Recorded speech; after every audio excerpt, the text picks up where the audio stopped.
Ford Motor Company has been around since the early 1900s.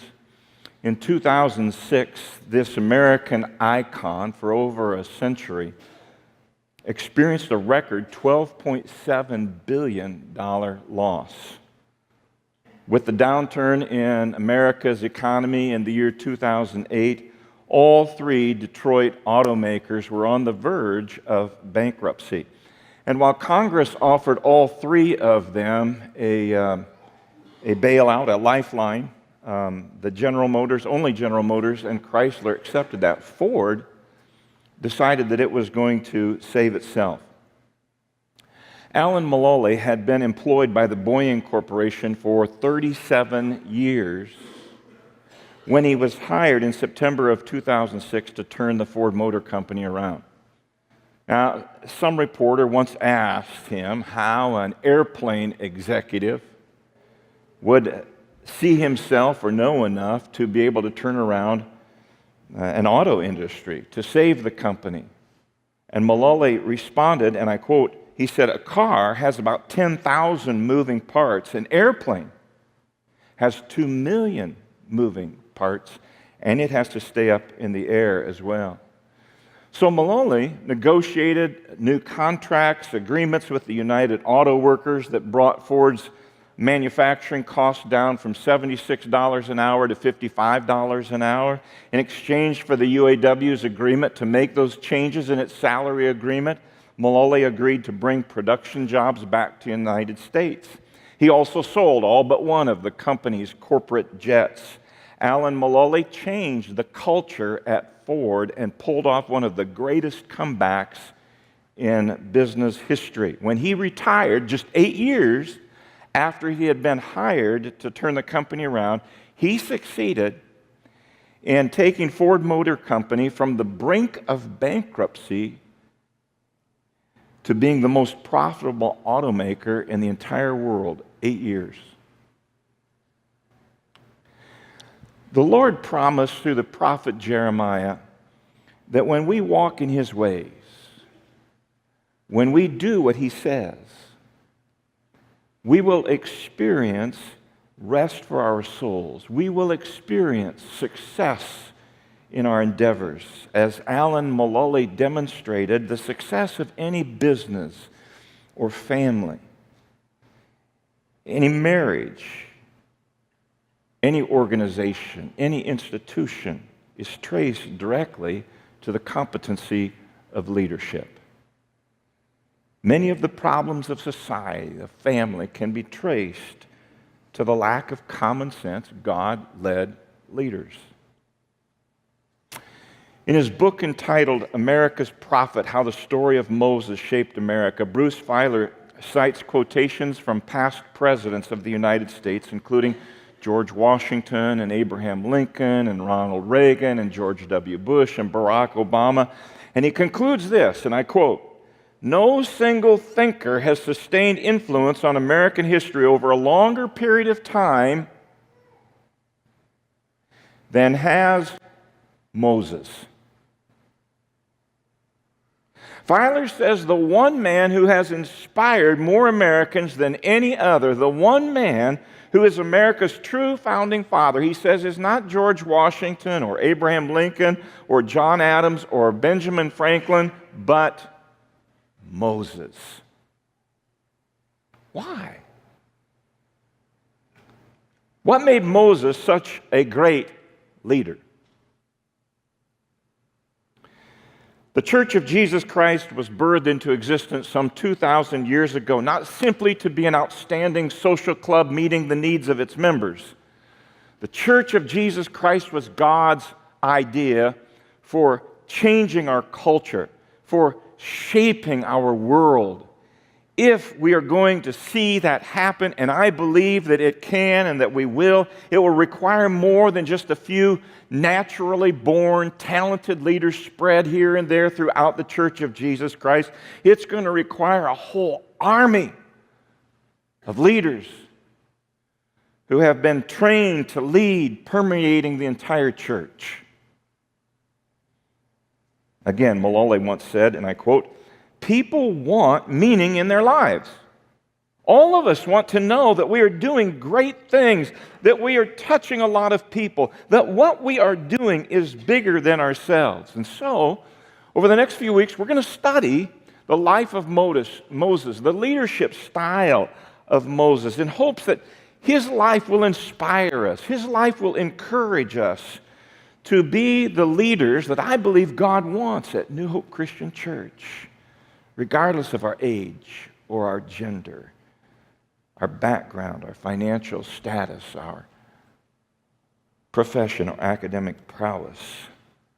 God wants you and me to be leaders in this culture in which we live. So, Exodus chapter 3, if you take out the outline there inside of your bulletin, let's begin with verse 9 when God appears to Moses in a burning bush. And in verse 9, God says, look. Yes, that's what God said, look. When you get to my age, you're not really sure whether you're reading the right place. You know what I'm saying? Look, he says, the cry of the people of Israel has reached me, and I have seen how harshly the Egyptians abuse them. Now go, for I am sending you to Pharaoh. You must lead my people Israel out of Egypt. But Moses protested to God, who am I to appear before Pharaoh? Who am I to lead the people of Israel out of Egypt? God answered, I will be with you, and this is your sign that I am the one who has sent you. When you have brought the people out of Egypt, you will worship God at this very mountain. But Moses protested, if I go to the people of Israel and I tell them, the God of your ancestors has sent me to you, they will ask me, what is his name? Then what should I tell them? God replied to Moses, I am who I am. Say this to the people of Israel, I am has sent me to you. Let's go to chapter 4 and verse 1. But Moses protested again, what if they won't believe me? What if they won't listen to me? What if they say, the Lord never appeared to you? Verse 10. Moses pleaded, Lord, I'm not very good with words. I never have been. I'm not now. Even though you have spoken to me, I get tongue-tied. My words get tangled. And then the Lord asked Moses, well, who makes a person's mouth? Who decides whether people speak or do not speak, hear or do not hear, see or do not see? Is it not I, the Lord? Now you go. I will be with you as you speak, and I will instruct you in what to say. But Moses again pleaded, Lord, please send anyone else. I know there are many here today, including myself, from time to time, said, I'm not a leader. I'll never be a leader. I get that. I really do. I understand that. For some reason, we think that a leader has to be charismatic. We think that a leader has to be an eloquent speaker. A leader has to have people that are under him or her in an organization. Too many of us assume that if we're not in a specific position in a company or on a board of some type, if we haven't been hired or we haven't been elected to tell people what to do, if we're not the captain of our team, if we haven't been selected homecoming king or queen, then we're not a leader. But that's not true. The truth of the matter is, as long as we have influence, whether that influence is with a friend or a spouse, whether that influence is with our children or our grandchildren, whether that influence is as a teacher among students or a student among classmates, whether that influence is at work or in the government, if we have influence, we are a leader. The issue is not whether any of us is a leader. That's not the issue. The issue is, more realistically, what kind of a leader am I? What type of influence am I having? Moses was raised for 40 years as the son of Pharaoh's daughter. But Pharaoh's daughter had hired Moses' Jewish biological mother to nurse Moses, to raise him through much of his childhood years. So when the adult Moses saw an Egyptian beating a fellow Hebrew, Moses took matters into his own hands, killed that Egyptian, buried him in the Egyptian sand. Later, Moses learned someone had seen his crime. So he feared for his life, and he fled to the land of Midian. And while he was in Midian for the next 40 years, there had to be times when he wondered if the Egyptian FBI might come after him. But during that period of time, he enjoyed relative peace and comfort. He settled into being a shepherd. He was married, started a family in the land of Midian. And it was while Moses was doing his normal shepherd work, tending his father-in-law's sheep, that God called Moses to lead his people out of Egypt, a population of people that some have estimated was anywhere from 1 million to 2 million people. And what's the lesson there for us? The lesson is this: God doesn't always appear to us in this great, shining, blinding light. God doesn't always appear to us in some momentous, earth-shattering event. Sometimes God just approaches us in the middle of our normal, everyday activities and calls us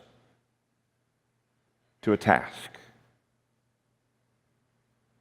Most of us can easily relate to why Moses was a little bit reluctant when God appeared to him in this burning bush and issued him his mission impossible assignment. Moses was comfortable. Are we comfortable? Since his father-in-law was wealthy, Moses probably had a good income working for the family sheep business. Moses and his wife lived in a newer home, had a 2-camel garage. I mean, they felt good. Life was good. There was little turmoil in Moses' life. Any distractions, they were small. They were manageable. And then God comes along and he says, listen, I'm sending you, Moses, on assignment to Pharaoh. I want you to tell him to release my people so they can leave Egypt and go to the land that I have promised them. Now, what do you think goes through Moses' mind at that moment? Are you serious? And give all this up? Well, if I go back to Egypt, Pharaoh would take my head right off my shoulders. I think you've made a mistake, Lord. Surely someone else is more qualified to do this than me. Have you ever felt like that? Verse 11, Moses says, I'm just a nobody. I'm not your leader. I'm not manly enough to stand before Pharaoh. I'm not worthy enough to lead your nation of people. But one thing I've discovered, God doesn't ask us whether we think we are worthy or qualified or competent. God calls whom He will to do His will, especially those of us who don't see ourselves qualified for the task. In chapter 4 and verse 1, Moses asked, what if your people don't believe me? What if they laugh at me when I tell them that I'm going to go before Pharaoh and I'm going to demand of Pharaoh that he lets you go? Well, they'll laugh at me. Lord, as intelligent as you are, you surely know how tongue-tied I get. I can't come up with a good speech. Even if my life depended upon it, I can't speak very well. What I'm saying is, we probably can relate to Moses. How many times have we felt God calling us to do something and we got all kinds of excuses for resisting that call? How many times have we given God this long list of great reasons, at least in our mind, why we can be disobedient? Now listen, I understand It is one thing to be honest in our assessment of who we are and what we can do and accomplish. I get that. But it's quite another to doubt that God is able to overcome our lack of ability in certain areas. If God felt that way, He wouldn't call us to do what He wants us to do. And finally, we get to verse 13 there in chapter 4. Moses just kind of gives up trying to persuade God, trying to tell God that there's got to be somebody else who's going to do this assignment. And Moses just says, just get somebody else. I'm tired of trying to convince you or argue with you. Just get somebody else to do it. I'm not your man. What I'm saying is this individual that many have said was one of the greatest leaders of all history, who had such a profound impact on many of those who have led our country, was a reluctant leader at first. Can anybody relate to that? Moses was comfortable with his cozy lifestyle. I don't know, maybe Moses hated confrontation. Maybe Moses had some unpleasant experiences from his past that were still impacting his present. I can't speak for you, but I know that I can relate to him. I can understand his hesitancy. I can understand his fear and not wanting to step out and be a leader. I get that. How many of you have ever heard of Jeff Foxworthy? Anybody?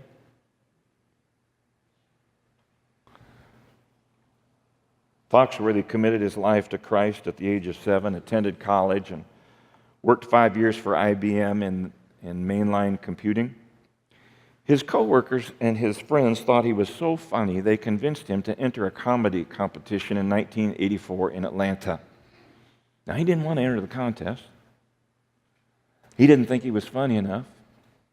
He didn't think he was talented enough to enter the contest. He was a reluctant competitor. But he finally did. And he won that great Southeastern laugh-off in 1984, they called it. And 9 years later, Jeff Foxworthy released a comedy album called You Might Be a Redneck. And the rest is history.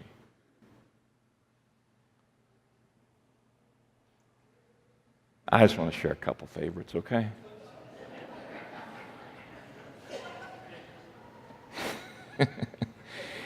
If you've ever made change in the offering plate at church, you might be a redneck.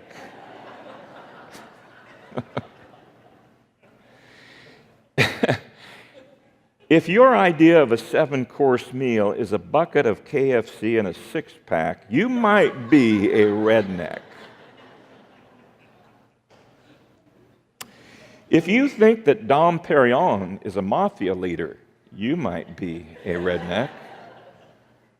If you've ever been involved in a custody fight over a hunting dog, you might be a redneck.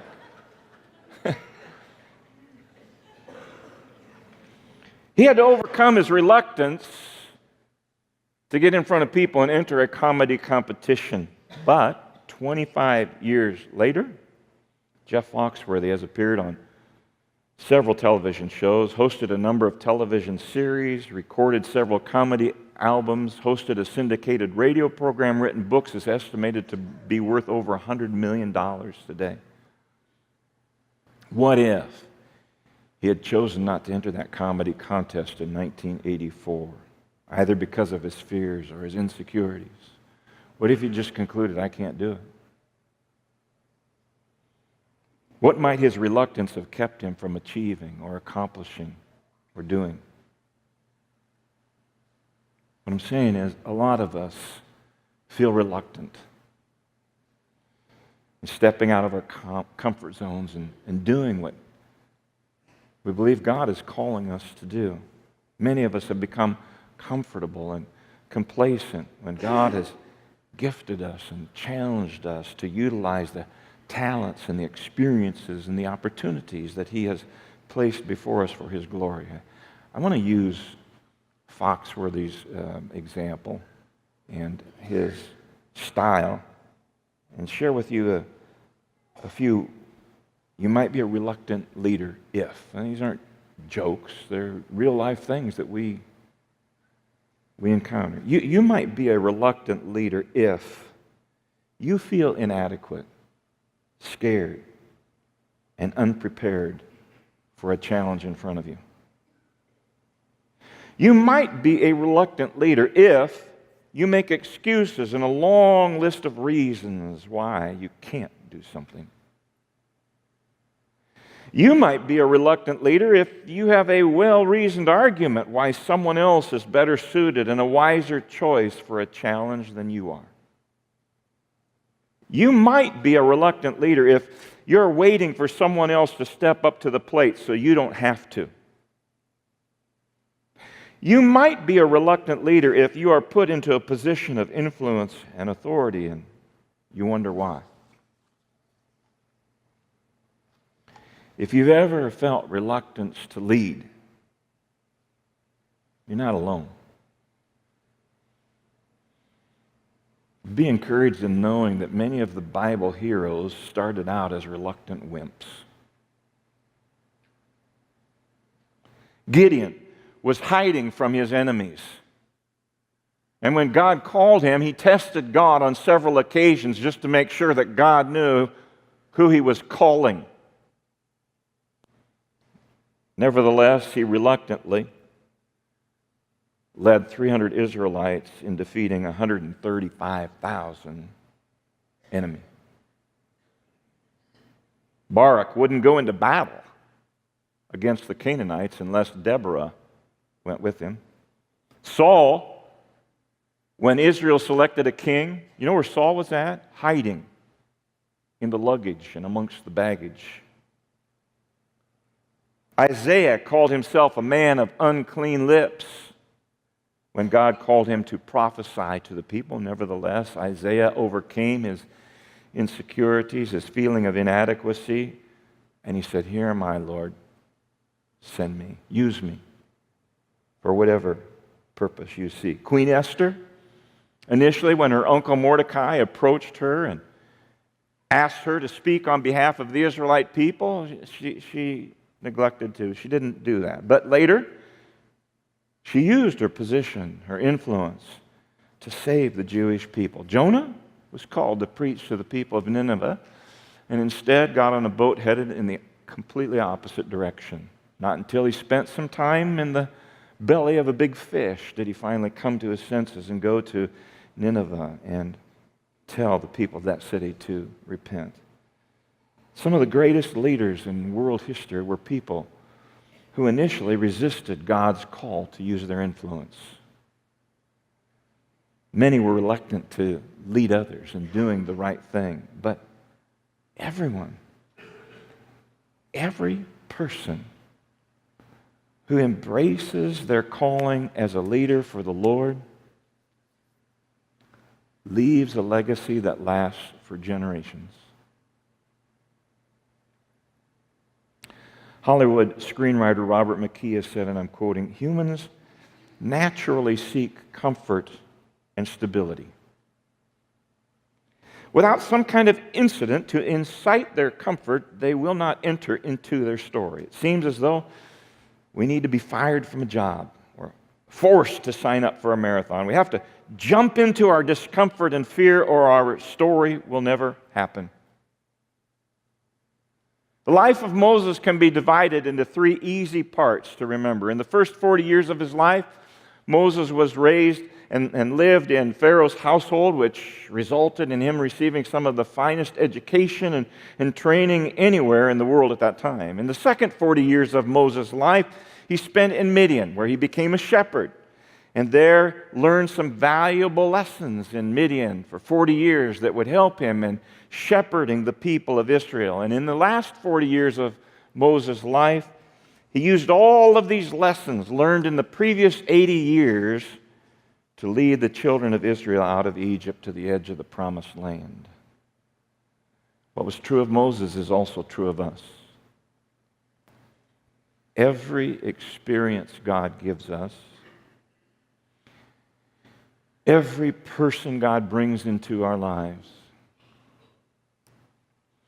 is the perfect preparation for a future that only God can see. How many of us have had experiences in our lives in which we question God at the time? Why? Why did you allow this to happen to me? Why? I don't get it, Lord. How many of us have later thanked God for those trials and those tough times because we can now look back and see how God used them to mature us and our character for the battles that we would later face? We're not in this alone. Satan would have us think that we are, but we're not. Whatever God calls us to do, He equips us. He empowers us before He sends us. Paul nailed it when he said, I can do all things through Christ who gives me strength. I can lead and do whatever God calls me to because God is the one who is going to strengthen me. God reminds us through the prophet Zechariah that it's not by human might, it's not by our own power, it is through God's Spirit that we can find the courage and the confidence to do what God has called us to do.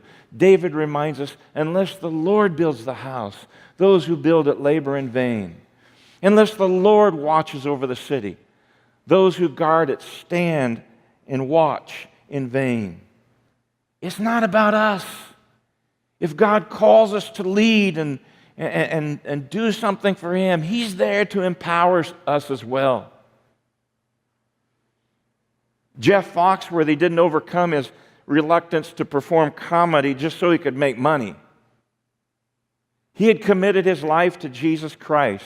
And when he did, he committed his life to bring glory to Christ, looking to the Bible as his guide for every day of his life, including what he does with his income, because he has said, it's not mine anyway. Nothing is mine. It belongs to God.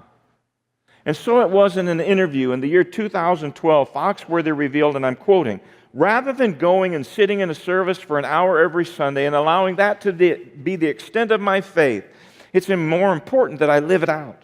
I lead a Bible study with homeless guys on Tuesday mornings, and I've done it for years. The group started out with 15 participants, eventually grew to over 100 homeless men. And if addicts among the group successfully complete the treatment, Foxworthy's organization houses them for a year, offers them counseling and support and reuniting with their families. He's not just a leader. He's a shining light for the Lord, which is what God is calling you and me to be.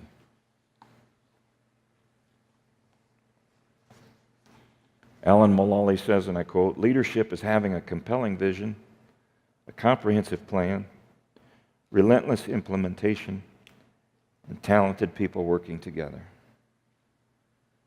Isn't that what God called us to do? Isn't that what God has called us to be?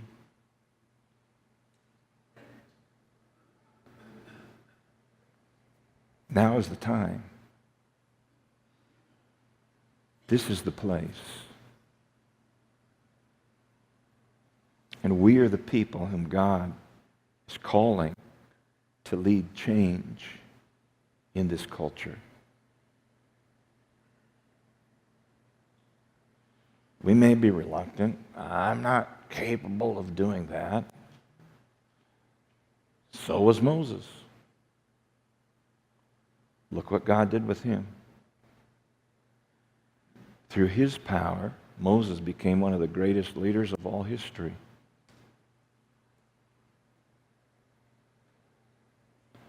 You see, regardless of what level of leadership God gives us, the reality is there are family members that need us to take some spiritual leadership in our homes.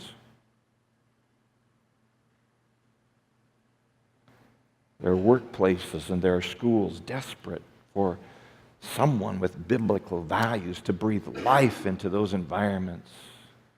And we are living in a nation starving for godly people to govern with truth.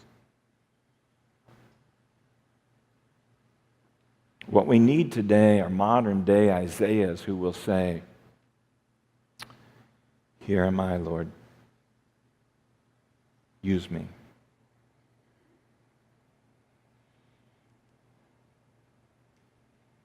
Now is the time to put aside our fears and trust in God to do what He's called us to do. I'm going to ask my prayer warriors if you would make yourselves available here in the sanctuary and down in the chapel as well. Martin Luther King once said this, and I quote, "If you haven't found anything worth dying for, you aren't fit to live." Jesus Christ came among us, lived among us, because He found us worth dying for. Paul says that when we commit ourselves to Christ, we die to ourselves. If Jesus is worth dying for, then He is worth living for.